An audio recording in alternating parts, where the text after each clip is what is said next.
Malamig na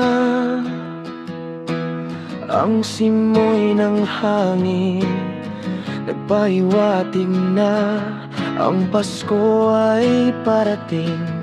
Saan mang bansa tayo ngayon naroroon, isa lang ang ating hangarin,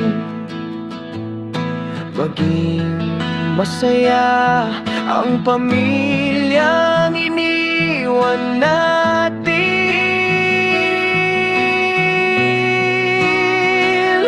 Pasko na, mga Pilipinong manggagawang nasa ibang bansa. Malungkot, masaya, harapin natin na tayo ay malayo sa kanila.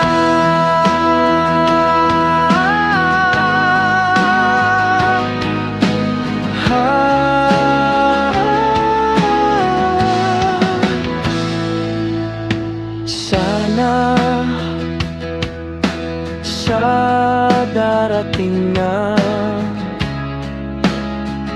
mga Pasko, mga anak at asawa'y ating makasama, magsaya, magtuwa